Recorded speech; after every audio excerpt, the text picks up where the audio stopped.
자, 요한복음 강좌 진행해 보도록 하겠습니다. 오늘은 6장 58절부터 시작합니다. 이것은 하늘에서 내려온 떡이니 조상들이 먹고도 죽은 그것과 같지 아니하여 이 떡을 먹는 자는 영원히 살리라. 이것이 하늘에서 내려온 떡이라고 한 것은 우리나라 말로 번역할 땐 떡이지만 사실은 빵 같은 거겠죠. 아무튼 이것은 무엇을 의미합니까? 바로 예수님의 몸을 의미하는 것이고, 더 구체적으로는 예수님께서 우리를 위해서 양식을 주시는 것, 우리를 살리기 위해서 십자가 위에서 피 흘려 주시고 죽으심을 당하셔서 그래서 우리를 살리시는 것을 가리키는 것이겠죠. 그래서 이것은 하늘에서 내려온 떡이니, 하늘에서 내려왔다고 하는 것은 그러니까 정말로 하늘에서 뚝 떨어졌다고 하는 그런 의미라기보다는, 여기서 하늘이라고 하는 말은 하나님을 이렇게 표현하는, 대신해서 표현하는 방법이라고 생각이 됩니다. 하늘에서 내려왔다고 하는 것은 정말로 하늘에서 떨어진 것이 아니라, 하늘에서 떨어진 게 아니라 하나님께서 주시는 떡이라고 하는 그런 의미죠. 우리 성경에서, 그리고 유대인들이 표현할 때 하나님을 표현하기보다는 하나님 대신에 사용하는 말들이 있습니다. 그게 무엇인가요? 하늘이라고 하는 표현이죠. 그러니까 하늘에서 내려온 떡이라고 하는 얘기는 정말 이 땅에서 우리가 거둔 것이 아니라, 이 땅에서 수확하고 한 것이 아니라 정말 저 하늘에서부터 뭔가 이렇게 우수수수수 떨어진 그런 공간적인 의미에서 하늘이 아니고 하나님께서 주신 떡이라고 하는 그런 의미가 되겠습니다. 성경에서 천국이라고 하는 표현도 나오잖아요. 천국, 하늘나라. 하늘나라가 왜 하늘나라겠습니까? 그것은 우리나라 사람들이 주로 생각하기에 하늘나라라고 하는 것은, 우리가 살고 있는 이 땅과는 달리 저 우주에 가면, 저 천상에 가면 그 어느 곳에 하나님의 그런 하늘의 나라가 있을 거라고 그렇게 생각하는 경향들이 많이 있습니다. 하지만 장소적인 의미에서 하늘나라를 이야기하는 것이 아니고 하나님의 나라를 의미합니다. 하나님께서 다스리는 나라, 하나님의 통치가 이루어지는 나라, 하나님께서 모든 것을 다스리시는 그런 나라가 바로 천국인 것인 거죠. 그러니까 이 하늘이라고 하는 것은 하나의 비유적인 언어거든요. 하늘에 계신 우리 아버지라고 했을 때도 정말 하나님은 정말 하늘에 있느냐, 그게 아니라 영적인 아버지라고 하는 그런 의미거든요. 그러니까 이 땅과 하늘이라고 하는 이분법적인 표현을 통해서 하늘이라고 이야기했을 때, 그 하늘이 우리가 보는 하늘이 아니라, 그 영적인 것, 하나님에 관한 것, 이런 것들을 하늘이라고 하는 말로 표현하고 있다고 하는 것을 이해하지 않으면 종종 오해할 수가 있는 겁니다. 아무튼 예수님께서 오셔서 우리를 위하여 십자가에 못 박혀 죽으시고 그걸 통해서 우리를 구원해 내실 건데, 이것이 바로 하나님께서 우리들을 먹여 살리시기 위해서, 하나님께서 우리를 살리시는 그런 하늘로부터 내려온, 하나님에게서부터 내려온 양식이다, 우리를 진짜로 살리는 것이다 라고 하는 의미에서 이 말씀을 하시는 겁니다. 그러니까 여기서도 떡이라고 하는 것은, 빵이라고 하는 것은 뭡니까? 그야말로 어떤 빵을 하나님께서 주신다고 하는 것이 아니라 우리를 살리는 영적인 양식이라고 하는 의미에서 떡이라고 하는 말, 빵이라고 하는 말을 사용했다고 하는 것 기억하시면 좋겠습니다. 조상들이 먹고도 죽은 그것과 같지 아니하여 이 떡을 먹는 자는 영원히 살리라 라고 말씀해 주셨는데요. 종종 어떤 사람은 조상들이 먹고 죽은 그것이 무엇이냐? 그게 뭐죠? 만나죠. 그 이스라엘 민족이 출애굽하면서 하늘에서부터 만나가 떨어져서 그것을 먹고 그것으로 광야 40년을 지냈습니다. 그러니까 조상들이 먹었던 거죠. 하지만 그것이 살리는 양식이기는 했지만 궁극적으로 그들을 살린 것이 아니라 그들은 다 죽을 수밖에 없었습니다. 그래서 조상들이 먹고도 죽은 그것이라고 하는 것은 만나를 가리키는 것이라고 보는 것이 요한복음 6장의 문맥에서는 자연스럽게 그렇게 이해하는 것이 옳습니다. 그런데 어떤 사람들은 희한한 주장을 하는 분이 있어요. 누가 그런 주장을 하는지는 모르겠지만 그런 주장을 한다는 얘기를 제가 들었는데요. 뭐라고 희한한 주장을 하냐면 조상들이 먹고 죽은 것은 선악과다. 아담과 하와가 선악과를 따먹고 그것 먹고 죽었지 않느냐. 그러니까 6장 58절에서 말하는 것은 선악과를 가리키는 것이다 라고 주장하시는 분이 있다고 들었는데요. 좀뭐 선악과 먹고도 죽었으니까 뭐 크게 보면 뭐 흥미롭다. 뭐 그렇게 생각할 수도 있겠네 라고 할 수는 있겠지만 전체적인 요한복음 6장의 그 문맥에서 본다고 한다면 선악과를 이야기하는 것이 아니고 만나를 이야기하는 것이라고 보는 것이 가장 자연스러운 해석이 될 겁니다. 아무튼 예수님께서는 만나와 모세가 주었던 그 만나와 예수님께서 주실 그 생명의 양식과 대비시켜서 여기서 말씀해 주고 있는데요. 광야에서 먹었던 만나는 살리는 것 같지만 결국 죽는 것이었지만 예수님 즉 하나님께서 주신 양식, 하나님께서 주시는 그 양식은 죽지 않고 영원히 살 것이다 라고 했는데 여기서 산다는 얘기는 어떤 의미의 산다는 의미일까요? 이것은 우리의 그 육신의 목숨이 끊어지지 않고 계속 살 거라고 하는 그런 의미가 아니겠죠. 종종 우리가 좀 오해할 때가 좀 많이 있는데요. 예수님께서 말씀하시기를 나는 부활이요 생명이니 나를 믿는 자는 죽어도 살겠고 살아서 나를 믿는 자는 영원히 죽지 아니하리라 라고 말씀해 주셨는데 그 얘기는 그러니까 우리가 예수님을 믿으면 이 세상에서 죽지 않고 계속 살아갈 수 있다라고 하는 그런 의미의 삶이 아닌 것이죠. 여기 예수님께서는 이 세상의 일들을 빗대어서 영적인 이야기를 해주고 있는 겁니다. 그러니까 죽지 않고 산다고 하는 얘기는 우리의 목숨이 안 죽는다고 하는 그런 의미는 아니에요. 우리는 다 죽습니다. 우리는 다 죽게 되어 있습니다. 언제 죽을지는 모르지만 또 순서에 따라서 죽는 게 아니고 언젠가는 죽게 되어 있지만 그런데 그런 죽음이 아니라 하나님과의 영원한 분리가 죽음이라고 할 수 있을 텐데 그렇게 하나님으로부터 영원히 분리되는 것이 아니라 하나님 나라의 자녀로서 영원히 살아갈 수 있게 만들어 준다고 하는 그런 의미에서 영원히 산다고 말씀해 주신 것이죠. 6장 59절 찾아보겠습니다. 이 말씀은 예수께서 가버나움 회당에서 가르치실 때에 하셨느니라 라고 했는데요. 지금 6장 앞에 있는 그 내용들 지금 쭉 이 양식에 관한 말씀을 예수님께서 많이 하셨잖아요.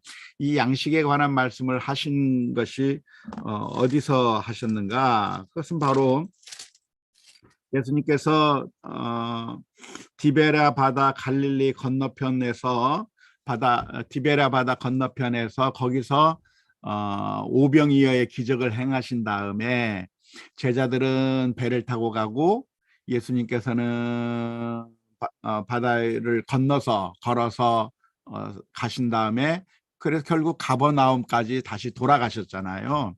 이 가버나움이라고 하는 것은 갈릴리 바다의 북서쪽 부분에 있는, 그러니까 북쪽이긴 북쪽이지만 북쪽에서 약간 서쪽에 있는 그런 도시가 가버나움이라고 하는 도시입니다.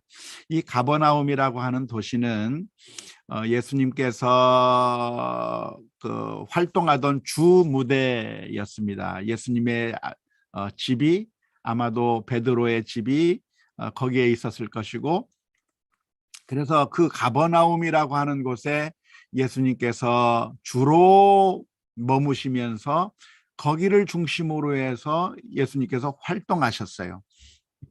예수님께서 이렇게 가버나움이라고 하는 동네에서 근거지를 삼고 활동하신 이유가 있다고 한다면 그것은 바로 지리학적으로 복음을 전하기에 가장 유리한 지역이었기 때문일 거라고 생각이 들어요. 당시 로마 정부는 세계를 정복하면서 자신들이 정복한 그 지역마다 전부 도로를 깔았습니다. 도로를 깔았는데 그 도로를 어떻게 깔았냐면은 아주 최첨단 테크닉을 이용해서 도로를 깔은 거죠. 제가 어렸을 때 시골에서 살았는데요. 우리 시골의 도로는 어떤 도로였냐면 그냥 그 사람이 다니고 우마차가 다닐 수 있게끔 그냥 평평하게만 해놓은 것이 우리의 시골 도로였어요.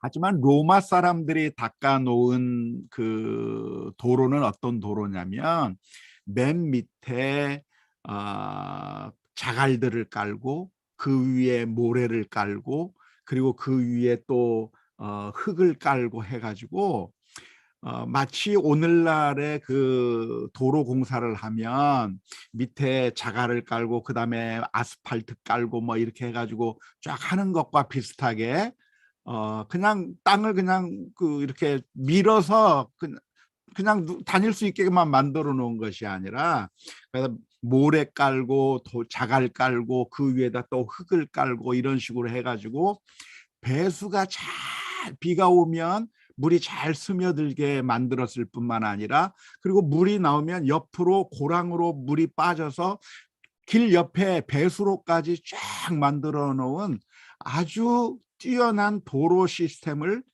지금으로부터 2000년 전에 그 로마 사람들이 전 세계를 정복하면서 그런 도로들을 아주 잘 깔아 놓은 겁니다. 그러니까 비가 와도 금세 물이 배수가 잘 되게끔 해가지고 도로를 아주 잘 닦아놨는데 그래서 나온 이야기가 모든 길은 로마로 통한다라고 하는 말이 거기서 그 말이 나온 거예요. 그래서 사람들이 당시 그래서 우편 제도도 많이 발달이 되고 그래서 왕래가 쉽고 장사하기가 쉽고 거래하기 쉬운 그런 도로를 잘 깔아놨는데 가버나움이라고 하는 것이 어떤 것이냐면 우리 전라북도로 치면 꼭 익산과 같은 것이에요. 남북으로 연결되고 동서로 연결되는 그런 도로가 아주 연결이 잘 된 동네가 가버나움이라고 하는 동네죠. 그러니까 복음 전하기에 전 세계 복음이 전파되기에 아주 유리한 입지인 가버나움에서 예수님께서 활동을 하신 겁니다. 그런데 그 가버나움이라고 하는 곳에서 특별히 그 회당에서 이 말씀을 가르쳐 주신 것이죠. 이 회당이라고 하는 제도는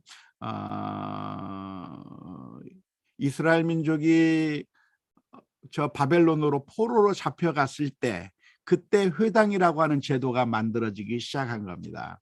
성전이 무너져 버렸고 성전에 갈 수도 없는 유대인들이 어떻게 신앙생활을 하느냐, 회당이라고 하는 곳에 모여서 신앙생활을 했는데 그것이 유래가 돼가지고 이스라엘 민족의 여러 지역마다 회당이 생겼는데요. 아무튼 그 가버나움 회당에서 가르치신 것이라고 할 수가 있겠죠. 예수님의 고향이고 그것에서 이 가버나움에서 예수님께서 귀신을 쫓아내기도 하기도 했었고요. 나중에 예수님께서는 십자가에 못 박히기 위해서 체포당하는데 그때 예수님께서 무슨 말씀을 하시냐면 내가 지금까지 은밀하게 활동한 게 아니다. 나는 성전에서 그리고 회당에서 공개적으로 내가 활동하고 공개적으로 가르쳤는데 그때는 너희가 잡아들이지 않더니만 이 야밤에 나를 잡으러 왔느냐라고 하면서 예수님께서 말씀을 하신 경우가 그렇게 말씀하셨는데 예수님께서 회당에서도 가르쳤다라고 말씀하신 것은 바로 이 가버나움 회당에서 가르치신 것을 말하는 것이 아닐까 생각이 듭니다. 아무튼 가버나움 회당에서 가르쳤는데요. 그 가버나움 회당의 예배라고 하는 것이 뭐냐면 오늘날 우리들의 예배 형식과 거의 비슷한 예배 형식으로 회당에서 예배를 드렸습니다.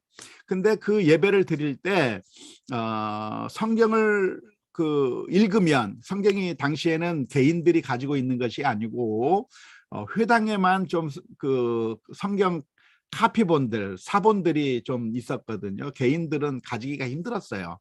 그러니까 회당에 그 성경 사본들이 있으면 그 회당에서 일하는 사람이 혹은 회당장이나 아니면 그런 사람들이 성경 말씀을 쭉 읽는 거죠. 히브리어로 된 성경을 쭉 읽으면 사실 그 당시 유대인들은 히브리어로 성경을 읽어주면 그 말귀를 잘 못 알아들었습니다. 왜냐하면 그 사람들은 이미 히브리 언어를 잃어버린 사람들이거든요. 예수님 당시의 유대인들은 주로 어떤 말을 썼냐면 아람어를 썼고 헬라어를 썼고 라틴어를 썼고 주로 아람어를 쓰고 좀 외국물 먹은 사람들은 헬라어도 좀 쓰고 그리고 좀 더 로마 정부와 가까운 사람들은 라틴어를 쓰고 하는 건데 아무튼 주로 이 사람들이 아람어를 썼기 때문에 히브리어로 성경을 읽어주면 성경이 무슨 내용인지 전혀 못 알아듣는 거예요. 대부분의 유대인들은. 그러면 그 히브리어로 읽은 그 성경을 랍비들이 해설을 해주는 겁니다. 지금 히브리어로 읽은 이 성경이 무슨 내용이냐면 이런 내용인데 하면서 설명을 쫙 해주는 거죠. 그러니까 예수님께서도 이제 랍비이셨기 때문에 그 지역에 있는 랍비들에게는 오늘 읽은 성경 말씀에 대해서 한 말씀 하시라 하고 회당장이 랍비를 초청하게 되면 그 랍비가 그 자리에 일어서 가지고 오늘 읽은 성경에 대해서 풀이를 해주는 그런 이제 오늘날 우리 교회는 이제 담임 목사 제도가 있지만 거기 옛날 회당에서는 그렇게 전문적으로 한 사람이 하는 것이 아니라 뭐 어디서 누가 왔다 그러면 그 사람한테 부탁하고 해가지고 하는데 아무튼 예수님께서 랍비시기 때문에 거기서 성경을 해석하면서 이 출애굽할 때 먹었던 그 만나의 이야기들을 가지고 예수님께서 이런 말씀을 해 주셨을 거라고 생각이 듭니다. 그러자 60절 제자 중 여럿이 듣고 말하되 이 말씀은 어렵도다. 누가 들을 수 있느냐 한데 예수님의 말씀을 이해하기가 어려웠던 겁니다. 왜냐하면 당시 대부분의 랍비들이 해석하는 방식대로 해석한 것이 아니라 자신을 가리켜서 자신에게 성경의 모든 예언들이 이루어졌다고 하는 것을 이야기하면서 이 말씀을 가르치니까 거기에 있는 사람들이 잘 이해할 수 없고 도대체 이게 무슨 말일까? 웬 뚱딴지 같은 소린가? 뭔가 좀 이상한데 하면서 예수님의 말씀을 이해할 수 없다고 하는 그런 반응이 나온 거죠.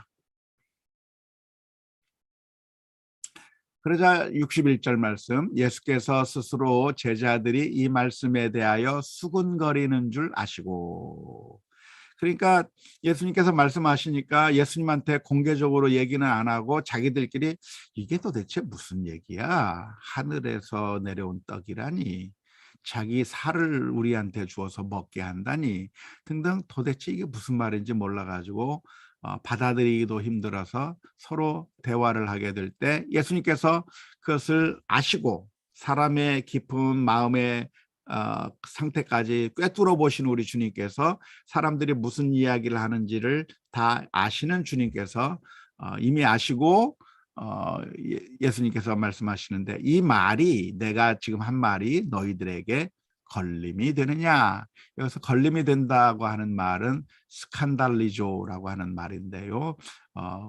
그 돌뿌리에 걸려서 넘어지는 것 그런 걸 의미합니다. 실족하여 넘어지는 것 그것을 의미하는데 아무튼 예수님의 말씀이 이 사람들에게 잘 이해가 되고 그리고 잘 받아들일 수 있는 것이 아니라 이 사람들이 이것 때문에 괜히 그냥 뭔가 마음에 불편함이 생기는 그것을 예수님께서 지금 그런 상태인가라고 물어보시게 된 거죠. 그러면서 예수님께서 해주신 말씀이 뭐냐면 62절 말씀 그러면 너희는 인자가 이전에 있던 곳으로 올라가는 것을 본다면 어떻게 하겠느냐라고 말씀하셨어요. 더 알기 어려운 말을 하시는 거죠. 더 알기 어려운 말씀을 하시는 건데 예수님께서 하늘로부터 내려온 떡 하나님께서 보내신 떡이죠. 하나님께서 보내신 빵이다. 하나님께서 보내신 양식이라고 말씀하시는데 자신이 하나님께서 보내신 양식이라고 하는 것을 어떻게 증명할 수 있겠는가? 원래 있던 곳으로 다시 올라간다면 그러면 너희들이 그때서는 믿을 수 있겠느냐라고 말씀해 주시는 건데 사실은 이것은 이제 예수님께서 십자가에 못 박혀 죽으시고 다시 승천하는 것을 말씀한다고 생각이 드는데요. 아마 이 말씀도 더 이해하지 못하게 되었을 거라고 생각이 듭니다. 그러면서 예수님께서 말씀하십니다. 살리는 것은 영이니 육은 무익하니라. 내가 너희에게 이른 말은 영이요 생명이라고 또 덧붙여서 말씀하셨습니다. 그런데 아무튼 이거 다 이해하지 못했을 거라고 생각이 들어요. 살리는 것이 육이고 육이 무익하다라고 말씀하셨는데 여기서 육이 무익하다고 하는 말은 무슨 의미일까요? 육이 무익하다. 그러니까 우리들의 육신이라고 하는 것은 쓸데없는 것이다. 아무짝에도 쓸모없다. 그냥 육은 갖다 버려라. 육적인 것은 아무 의미도 없고 이것은 별로 가치도 없는 것이고 오로지 영만이 우리들에게 유익한 것이니까 육적인 것은 다 내버려라. 육적인 것에 대해서는 관심을 가지지 말고 오직 영에 대해서만 관심을 가져라 라고 하는 그런 의미에서 이 말씀을 해주신 걸까요? 아닙니다. 우리가 예수님께서 말씀하신 것을 볼 때 예수님께서 어떤 의도로 이 말씀을 하셨는지에 대해서 진지하게 고민해 봐야 됩니다. 사실 모든 말이 다 그렇죠. 우리 대화가 그렇습니다. 남편과 아내가 서로 대화할 때 무슨 의도로 어떤 목적으로 말을 하고 있는지에 대해서 그 말하는 사람의 입장 속에 들어가서 그 말을 잘 캐치하지 않으면 오해가 자꾸 발생하는 거죠. 내가 말하려고 하는 의도가 아닌 것을 가지고 꼬투리를 잡고 부부싸움이 일어날 가능성이 많은 겁니다. 그러니까 성경을 해석하는 것도 역시 마찬가지인데요. 예수님께서 하신 말씀을 읽을 때 우리는 이 예수님께서 이 말씀을 해주신 이유가 무엇일까를 고민하면서 그 말의 의미가 무엇일까를 생각하지 않고 그냥 액면 그대로 받아들이고 마음껏 막 펼쳐나간다고 한다면 엉터리 해석이 나올 수 있는 것이죠. 엉터리 해석이 그래서 참 많습니다. 육은 무익하다는 말씀을 예수님께서 왜 무슨 의도로 육이 무익하다고 말씀하셨을까요? 그러니까 육체에 관련된 것은 그 아무 의미가 없다, 가치가 없다 그런 의미로 말씀한 것일까요? 그렇지 않죠.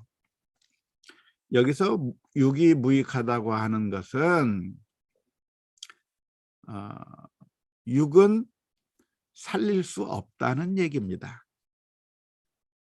육이 우리를 살려줄 수 없다고 하는 이야기죠. 그걸 어떻게 알 수 있습니까? 히브리 평행법으로 보면 알아요. 히브리 평행법에서 지금 살리는 것은 영, 육은 무익이라고 이야기하고 있는데, 이 두 문장이 서로 그 별개의 문장이 아니라 같은 내용을 약간 달리해서 표현하고 있는 겁니다. 그러니까 살리는 것이 영이라고 하는 것은 육은 어떻다는 거예요? 살릴 수 없다는 거예요. 살릴 수 없다.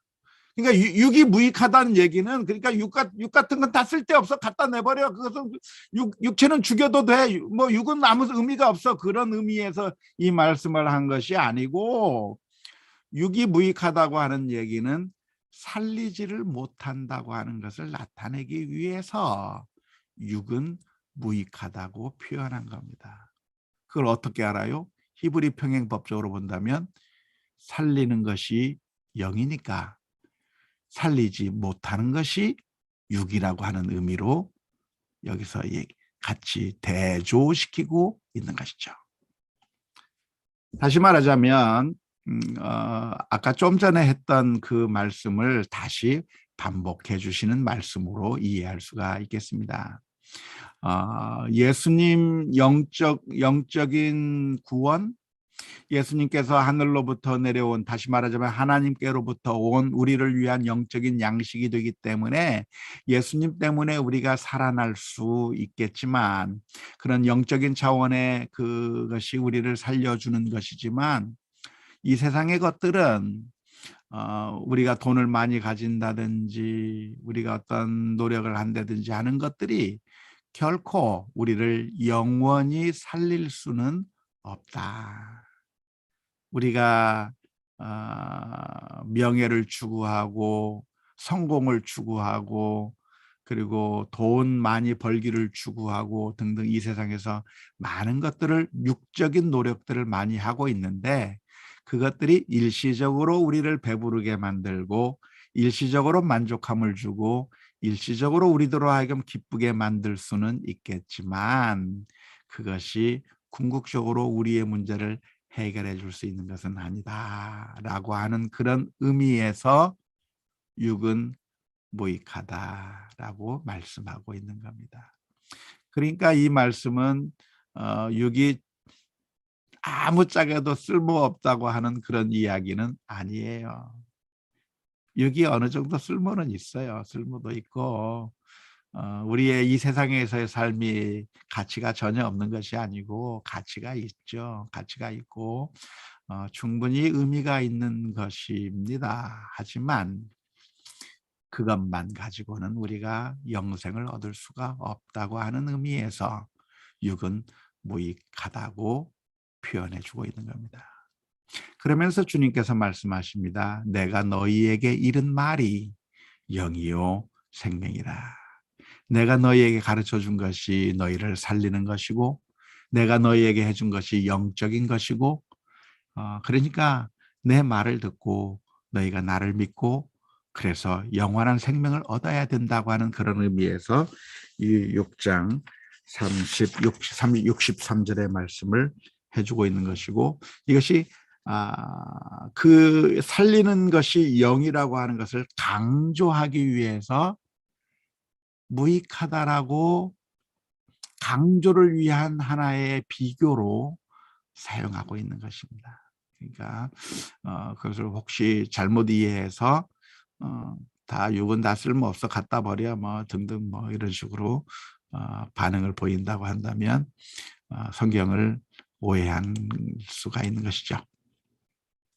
6장 64절 살펴보도록 하겠습니다. 그러나 너희 중에 믿지 아니하는 자들이 있느니라 하시니라.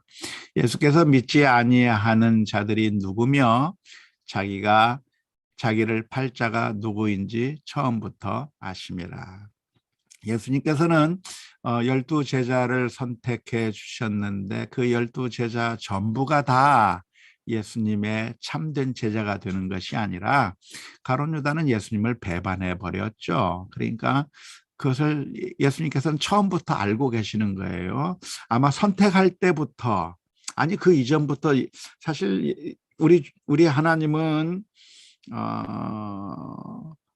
영원하신 하나님이시기 때문에 과거와 현재와 미래를 한꺼번에 관망해 볼 수 있는, 조망해 보실 수 있는 그런 분이잖아요.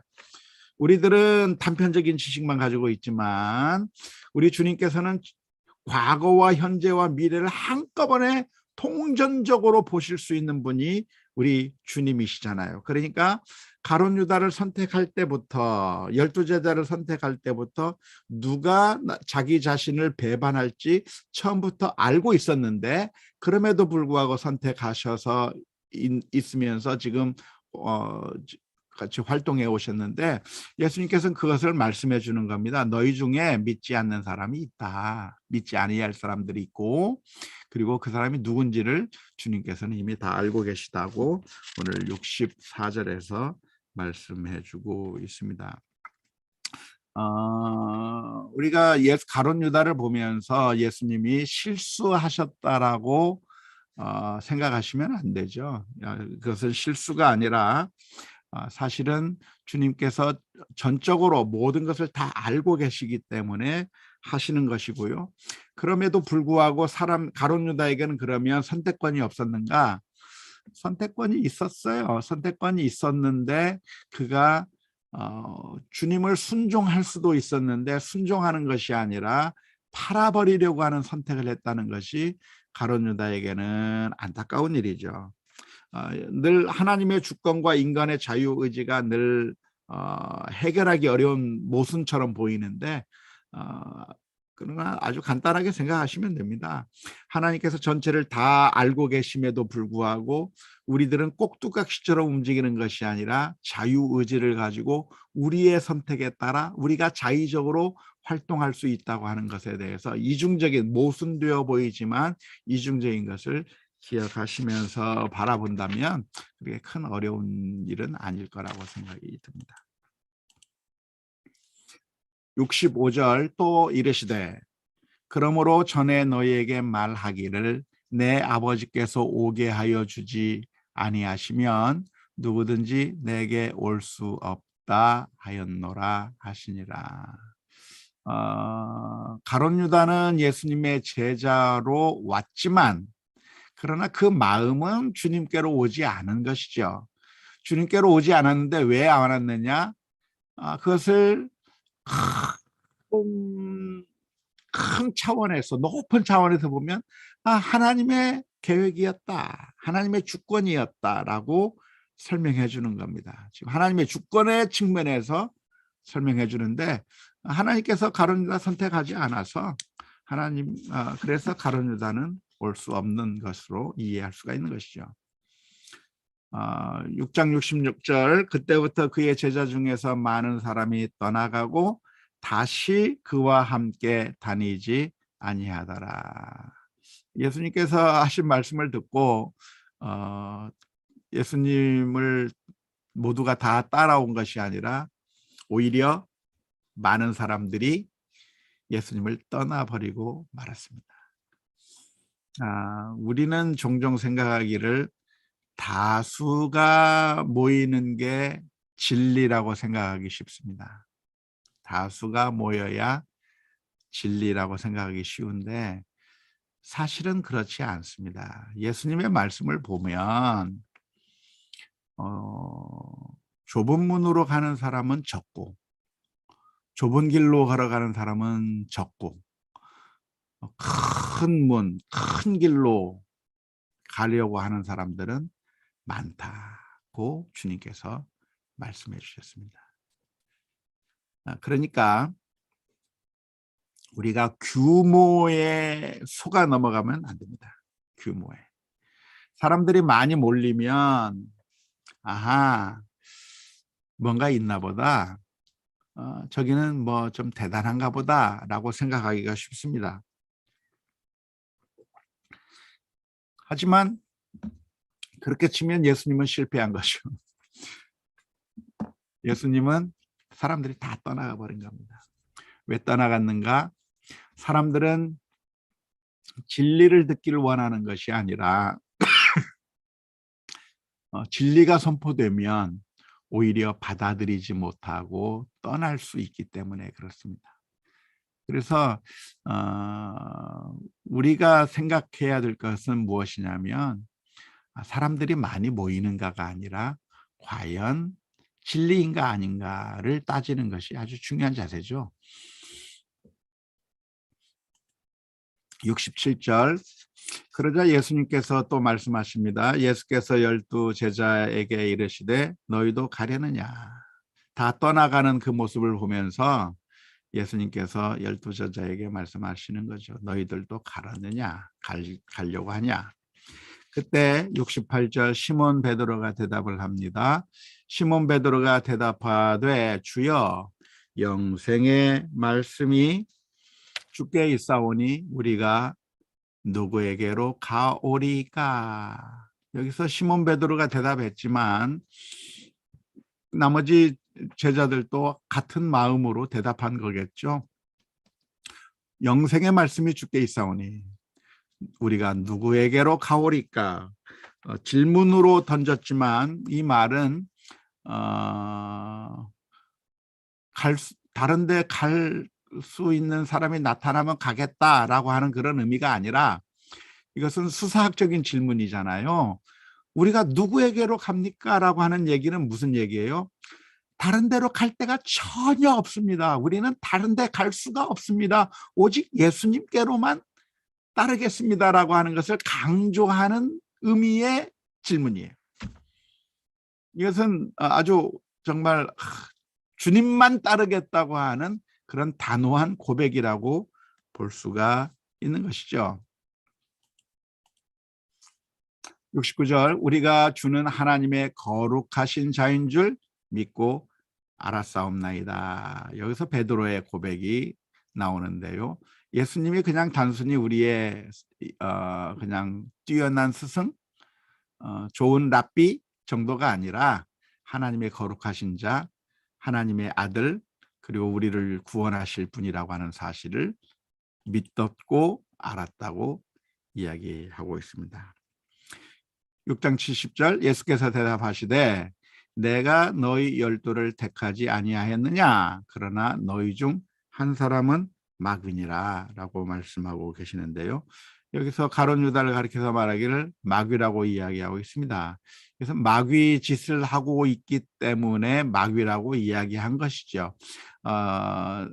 예수님께서 베드로를 향해서도 이런 말씀을 하신 적이 있어요. 사탄아 내 뒤로 물러가라 너는 나를 넘어지게 하는 자더라라고 말씀하셨는데 그 순간만큼 베드로가 하나님의 일을 생각하지 않고 사람의 일을 생각하면서 예수님의 길을 무너뜨리려고 방해하려고 하고 있는 그 순간에는 그 베드로를 향해서 사탄이라고 이야기할 수 있는 사탄의 짓을 하고 있는 사람을 향해서 그렇게 말씀하셨는데 여기서도 이 가룟 유다라고 하는 사람이 예수님을 순종하고 따르는 것이 아니라 결국 마귀 짓을 하려고 하는 사람이기 때문에 너희 중에 한 사람은 마귀니라 라고 이야기를 한 것이죠. 이 말씀은 가롯 시몬의 아들 유다를 가리키심이라 이는 12 중에 하나로 예수를 팔자더라. 자 여기 보면 가룟 시몬의 아들 유다라고 되어 있는데요. 그 유대인들은 우리나라는 이름들이 다 다르잖아요. 성이 같고 이름들이 다 다르잖아요. 우리나라는. 근데 영어도 미국이나 뭐 서구나 아무튼 이 유대인들이라는 무엇이 비슷하냐면 이름들이 다 비슷해요. 그러니까 유다 그러면 유다가 한두 명이 아니고 새거 생게 유다입니다. 예수님도 예수님 이름이 예수님이 유일한 예수님이 아니고 예수님이라고 하는 이름을 가지고 있는 사람들이 많아요.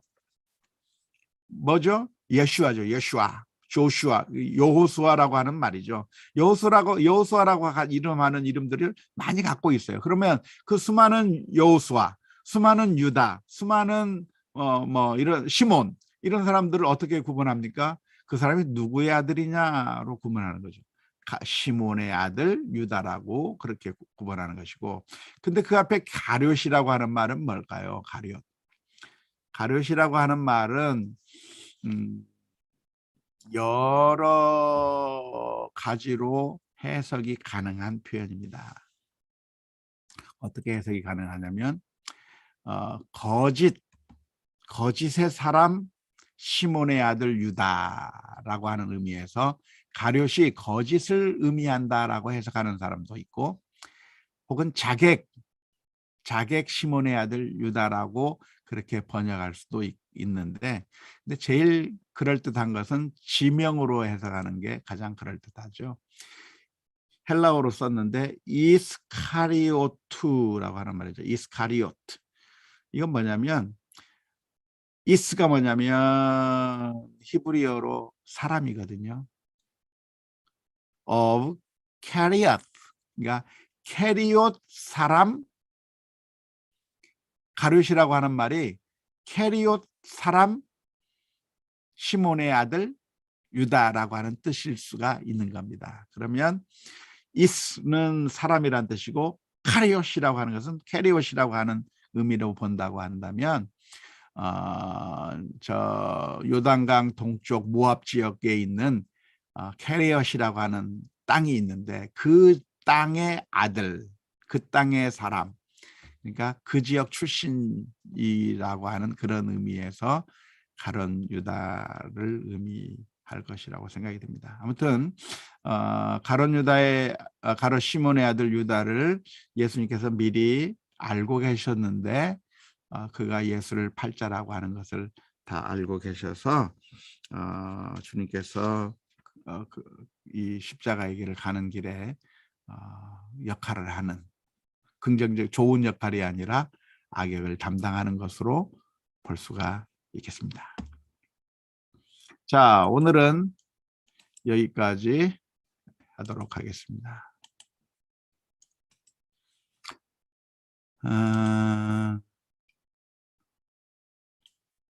안녕하십니까? 얼굴들을 좀 보여주시면 고맙겠고요. 네, 반갑습니다.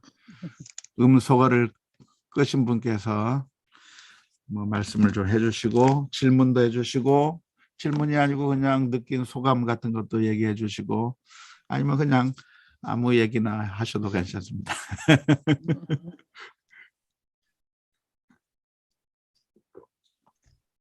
목사님 수고가 많으셨습니다. 많이 피곤하실 텐데요.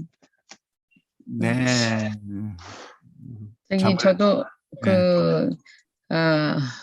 가룟 유다가요, 예수님의 12제자 중에 하나잖아요.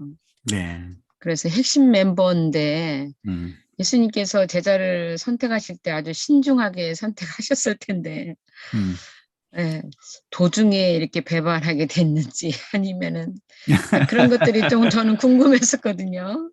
네. 네. 나중에 주님을 만나면 한번 한번 물어보셔요. 여쭤볼까요? 네. 왜 그랬어요? 사람은 연약하니까 처음에 잘하려고 했다가도 그렇게 될 수 있지 않나. 회계 담당도 하고 뭐 아주 열심히 했던 당원이 아닌가 이런 생각이 드는데, 뒤에 가서 이렇게 실족하게 되는 그런 것을 또 생각해 보게 되거든요. 그렇죠. 예, 권사님 말씀이 맞습니다. 그러니까 우리가 그 영적인 차원, 그러니까 하나님의 관점으로 본다면 하나님께서는 이미 다 알고 계신 것이죠. 선택할 때부터.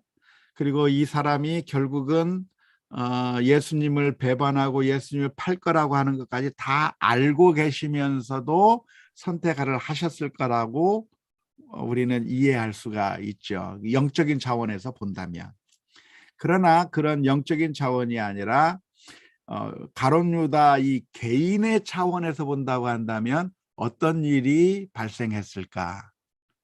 저는 이 가룟 유다가 처음 예수님을 따르기로 했을 때는 정말 순수하고 또 예수님을 따르려고 하는 그 열정과 그리고 헌신 이런 것들이 가룟 유다에게도 있었을 거라고 추측을 합니다. 성경에는 기록되어 있지는 않지만 베드로가 예수님을 만나면서 자신의 죄를 고백하고 눈물을 흘리기도 하고 내가 너를 사람 낚는 업으로 불러주시겠다고 했던 것과 아주 유사한 경험, 또는 세리마태를 부르시면서 그 세리마태에게 나를 따라오너라라고 했을 때 이 세리가 참 자기가 지금까지 돈만 추구하고 살았는데 나를 하나님의 사역에 불러주신다고 하는 것을 보면서 감격하면서 주님을 따랐던 그런 경험과 유사한 그런 경험이 가룟 유다에게도 분명히 있었을 거라고 생각을 합니다.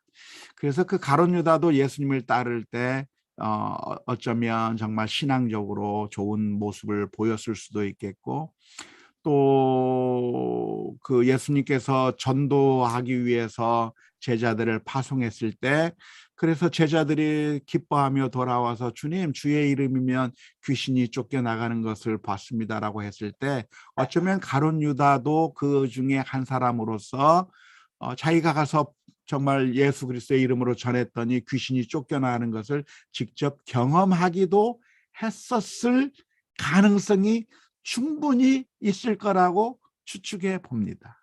그런데 그 사람이 계속 그것을 유지한 것이 아니고 그 중간에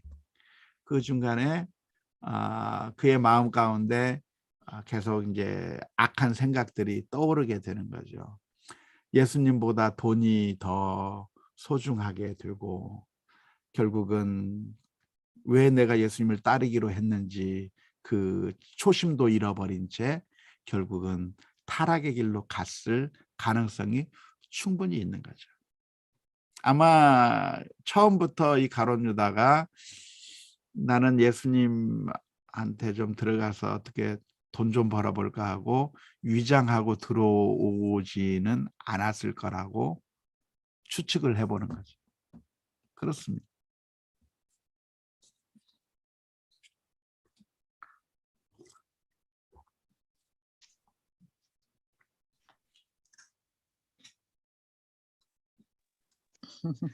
네, 네. 목사님. 전 중학교 때 이 가룟 유다에 대해서 선생님한테 들으면서 진짜 하나님이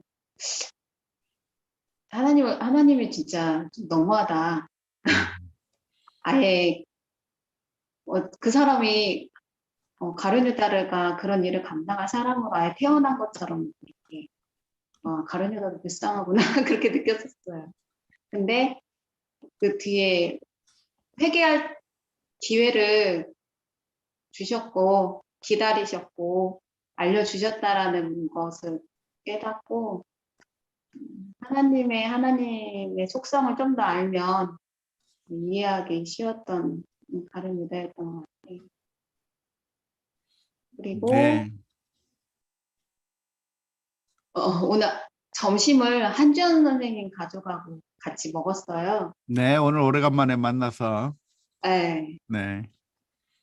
남편분께서 김재원 성도께서 설교가 오늘 듣기 아주 쉬웠다고 그래요? 이해가 잘 되었다고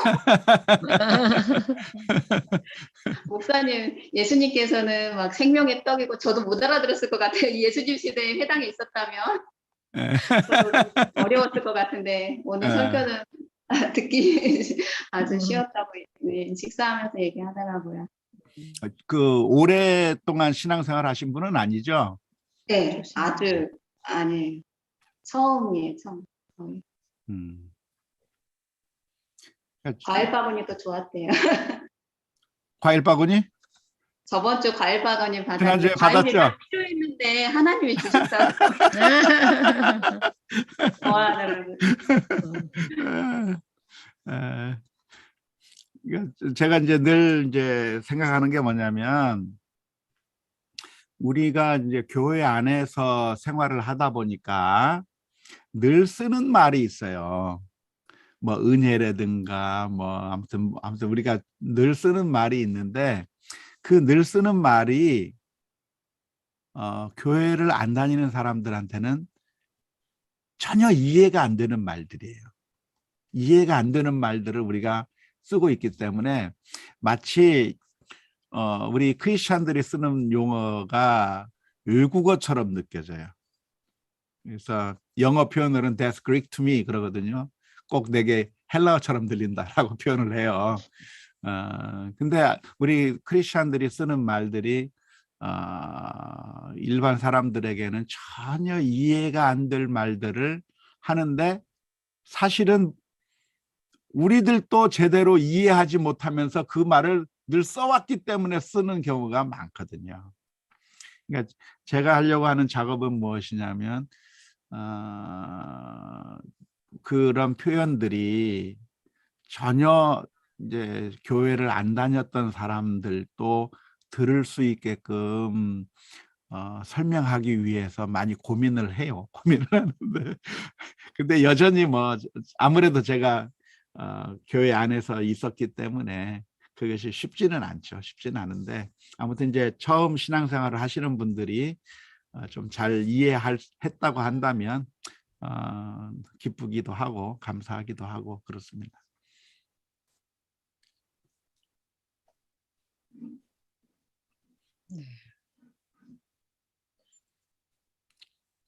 끝낼까요 이제? 다른 질문은 없는 것 예. 같아요. 수고하셨습니다, 목사님. 네, 감사합니다. 아무튼 감사합니다. 성경대학을 같이 하니까 너무 좋네요. 너무 기쁘고. 네. 이제 위드 코로나 시대로 가서 이제는 우리 본당에서 좀 2시에 할까 그런 생각도 하기도 하고 지금 아무튼 고민입니다. 고민인데 참여해 주셔서 대단히 감사합니다.